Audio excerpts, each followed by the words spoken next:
A building was hit by a lightning bolt. A flash of what looked to be fire and sparks shot down the side of the building and struck the ground. Typhoon Hagupit brought heavy rains and strong winds to China's eastern coastal areas, causing big waves and floods. In Hong Kong, Chinese soldiers sang "Anyone who dares to make waves, we will destroy him on the spot" to celebrate Army Day. News of a Chinese woman in Japan going back to China for a heart transplant has attracted media attention in both countries. That's because the Chinese hospital found 3 different hearts for her in a mere 10 days. And Microsoft is in talks to buy part of TikTok, but an expert questions if the app will be any safer under the new ownership. Welcome to China in Focus. I'm Tiffany Meyer. A rare scene in a Chinese city has shocked locals. On Monday night, a residential high-rise building in the northeastern city of Xinyang was hit by a huge lightning bolt. Immediately after, a flash of what looked to be fire and sparks shot down the side of the building and struck the ground, sending sparks flying. Another citizen captured the scene from a different angle and posted it online. A local told us the building was newly built and wasn't damaged. The building was not damaged at all. The strike hit the ground very bright and super loud. At around 7 o'clock on the 3rd, it was raining heavily in Shenyang, extremely heavy rain with thunder. Local media reports say no one was injured. They explain that the lightning struck high-voltage wires and ignited weeds on the front lawn. They added that the wires were not damaged and are still functioning. A netizen commented on Chinese social media platform Weibo, calling this year a year of life-threatening danger, urging everyone to pay attention to safety. Rainstorms continue to fall in the city. The local meteorological agency has issued an amber thunderstorm warning overnight, expecting strong winds and possible hail. Elsewhere, floods, typhoon, virus, drought, and locusts are battering different parts of China. Typhoon Hagupit brought heavy rains and strong winds to China's eastern coastal areas in Zhejiang province after it made landfall on Monday night. Winds blew up to 85 miles per hour at its center. It was moving north at 15 miles per hour in the direction of Shanghai. A red warning was issued. Big waves hit the coast, water pouring down from the sky. The wind blowing forcefully. Trees are uprooted where the typhoon passes. Lightning strikes. Streets are submerged underwater. In a video, streets can be seen covered with water. The motor vehicles are half submerged in the flood. They move in the water like boats, and people wade through the water. Now we turn to China's food supply. A new rule has sparked questions about the quality of the country's grain storage, as have some recently released videos. They're all from the northeast inside what's called China's granary. Last week, a local unit of the country's grain reserves cooperative banned all photography devices from its granaries. The rule was imposed in Heilongjiang province, one of China's most important grain-producing regions. The ban followed the release of a video online which was shot in mid-July. It showed a pile of corn from a stockpile house in another city in that same province. The grain was partly moldy and mixed with dirt and other foreign matter. Turning to Liaoning, another northeastern province, China's Ministry of Water Resources said that for June and July, the average rainfall there was only 4 inches. That's half of the normal level recorded from previous years. It's also the lowest rain level recorded within the past 70 years. The affected crops cover about 3 million acres of farmland. According to local media, in one of the province's grain fields, the scorching sun drained the water from the plants. The leaves are reportedly so dry that they easily break apart in locals' hands. Other areas hit by the drought include the southern province of Guangxi, the northwestern Xinjiang region, and northern Inner Mongolia region. Now we take a look at Wuhan. The CCP virus has returned to Wuhan. That's what Chinese authorities say. But local residents reveal that it actually never left the city after the first outbreak. Many communities have already been taking precautions even before authorities notify the public about the newly confirmed cases. The Hubei Provincial Health Commission announced that Saturday's 3 new cases of infection are all students studying in Russia. They took a charter flight from Moscow to Wuhan on Friday. Prior to these 3, Hubei province had not reported any other cases for nearly 2 months. If what Chinese authorities said was true, then the virus would have originated from outside China this time. But Ms. Liu, a Wuhan resident, told us that the epidemic has never stopped in her city. But authorities didn't report it, so people didn't know or pay attention. People had to move on with their lives. Some neighborhoods may have been closed down, but people didn't pay much attention to it and didn't spread the information. Another Wuhan citizen, Ms. Huang, told us that disinfectants are now being sprayed in all public places. A push for more testing has also been rolled out in many neighborhoods. A video shows that before the new cases were announced, Wuhan residents seem to have forgotten about the epidemic. A video taken on Saturday showed crowds packing a water park in Wuhan. A netizen speculated that China's internet censorship likely prevented people in China from knowing about the real outbreak situation. So as a result, they don't realize its significance. He added that it's crucial to pull down China's internet firewall in order to show people the truth. A Chinese woman in Japan went back to China for a heart transplant this June. But reports about her inquiry has sparked questions and concern surrounding China's controversial organ transplant market. News of a Chinese woman's heart transplant has caught the media's attention. The woman, who now lives in Japan, returned to China for the procedure. The Chinese embassy in Japan touted the cross-border transplant as a renewal of the two countries' friendship. State media People's Daily, as well as other Chinese media, also put out lengthy reports of the successful transplant. They say the patient is currently lying peacefully in a Chinese hospital bed and enjoying the warmth of her motherland. But details of the operation have raised questions, given China's controversial organ transplant industry. According to the People's Daily's report, the 24-year-old patient, who uses the pseudonym Ling Ling, took a chartered flight to China, arranged by the local Chinese embassy. The plane was adjusted specifically to fit her medical equipment. And within 10 days, Yuning Hospital in Wuhan City was able to find 3 hearts that were ready to be transplanted to Ling Ling. The report shows that on June 16th, 4 days after Ling Ling arrived in Wuhan, the hospital found a heart for her. But eventually that heart was abandoned because the donor's coronary artery was not high enough quality. The media report did not say where the heart came from. Just 3 days later, on June 19th, the hospital found a second heart for Ling Ling. This heart's quality was good enough, but Chinese doctors gave up once again. That's because Ling Ling had a fever at the time, preventing her from being stable enough for surgery. The report said the second heart came from Hunan province, but again did not name the donor. Finally, on June 25th, Chinese doctors found a third heart and successfully performed Ling Ling's transplant. The heart is said to have come from an unnamed 33-year-old accident victim from Guangzhou. The cross-border transplant was also widely covered in Japan. Japanese station Fuji TV produced a 20-minute program documenting the entire process. It highlighted the patient's happiness at being able to return to China to receive treatment. The Japanese program also noted that in Japan, patients usually wait for over 3 years to receive a heart transplant, yet in China, the wait time is only 1 to 2 months. Earlier this month, some of Japan's medical journalists and human rights activists questioned the program in a press conference. They said it ignored the background of China's ongoing forced organ harvesting against Falun Gong practitioners and Uyghur Muslims. In this transplant surgery, where does the organ donation come from? They didn't mention it at all. Chunichi Shimbun, Fuji TV, and others just ignored the background. Japan's non-profit Stop Medical Genocide organization sent a petition letter to Fuji TV's president. The letter argued that Japan has over 14,000 people on its transplant list who are painfully waiting for their chance. The letter said, "How would these critically ill patients and their families feel about watching this show?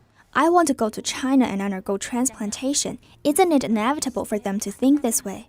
According to a report by Chinese state media last April, Wuhan City plays a leading role in China's transplant industry. Inside one hospital, Tongji, there's at least one organ transplant done every day. And in the Union Hospital where Lining stayed, a heart transplant surgery is performed every 2 or 3 days. Penny Zhou, NTD News. Now to Hong Kong. A video of the People's Liberation Army, or PLA, has gone viral. They performed a singing dancing piece called "I Am a Bullet." One line goes, "Anyone who dares to make waves, we will destroy him on the spot." This is part of the celebration of Army Memorial Day of the PLA on August 1st. The PLA in Hong Kong released this video one day before the Memorial Day. Chinese state-run media outlets praised this performance, showing the masculinity of Chinese soldiers. The articles referred to the new national security law in Hong Kong, saying these soldiers would show the military training of sea, land, and air forces.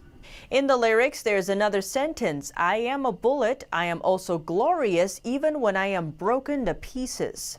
A netizen wrote, "You are a bullet and the normal people are your target. You are the bullet that kills the normal people at this moment and the cannon fodder of the Chinese regime's next moment." The CCP has been using more sophisticated technology and putting more money in surveillance. This brings the CCP surveillance state to the next level.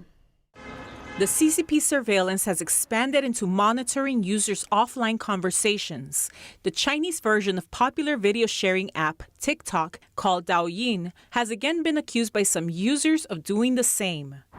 But it's not the only one. One user, Miss Yang, told Radio Free Asia about something strange she noticed while using TikTok and Chinese shopping app Taobao. She noticed the Taobao app, the largest online shopping platform in China, has push notifications for items she's mentioned while talking in person with coworkers. That's despite her not making related searches for similar items online or mentioning them during phone conversations. Professionals say it's a common practice among apps made in China.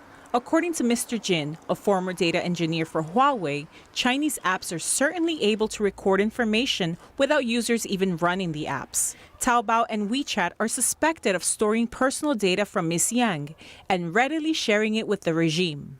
Early in 2017, an internal document from the CCP Stability Maintenance Department stated that video monitoring can be extended to people's homes or through mobile phone software. The policy was put in place to refine Project Dazzling Snow, a nationwide project envisioned to create full geographic coverage, full network sharing, full-time coverage, and full operational control. CCP has invested huge amounts of money in the initiative. NTD's sister media, the Epoch Times, obtained an internal document detailing municipal-level project budgets, specifically for Anhui Province. The document revealed that the region's major city of Wuhu has already invested an amount equaling 1/5 of its annual education budget and 1/3 of its annual medical care expenses. Another common method used by the party in order to secure its control over all individuals is to divide areas into grids and monitor them accordingly. A city in the southern end of Anhui Province even takes it one step further. Authorities there set up a CCP branch inside each grid section to ensure the effectiveness of its big brother control. Still, another city inside Anhui is also involved, called Bengbu. It's home to nearly 4 million people. That city alone uses around $12 million from its budgets every year to find the grid sensor workers. That's to guarantee at least one person is assigned to each surveillance grid section. Reporting by Xu Wenhui, NTD News.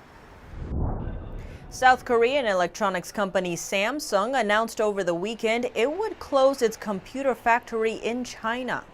Samsung used to be one of the multinational companies with a close relationship with China.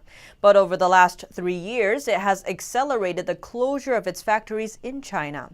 Its factories for printers, communication equipment, and electronic equipment for cars, as well as 2 for mobile phone productions, have been closed so far. Only 2 businesses from Samsung are left in China, one for electronics liquid crystal display technology and one for flash memory chips. Instead, Samsung is expanding to Southeast Asian countries and India. The smartphone production was transferred to Vietnam last year. This year, Samsung will invest $220 million in Vietnam to build a research and development center to develop artificial intelligence and 5G. In India, Samsung's smartphone market share has increased to more than 1/4 in the second quarter. A new report says hundreds of millions of dollars from the Paycheck Protection Program went to Chinese companies. Some support the Chinese military and are considered to be a national security threat, or are media outlets controlled by the Chinese Communist Party. A new report by Horizon Advisory says that $192 million to $419 million in Paycheck Protection Program loans, or PPP, were given to over 125 Chinese-owned or invested companies in the U.S.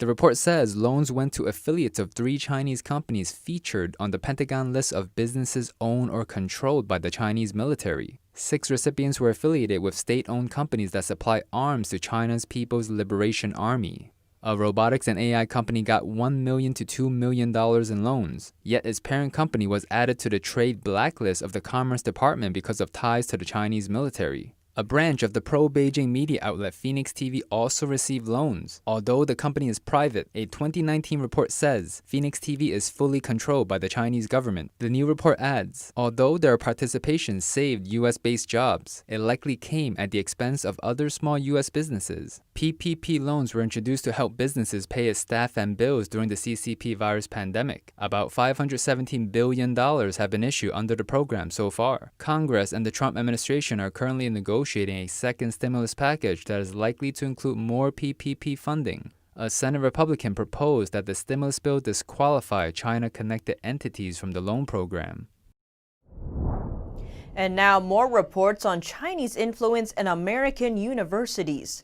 A report by the Washington Free Beacon found the University of Pennsylvania recently received $3 million from a Hong Kong shell company with ties to a Chinese businessman.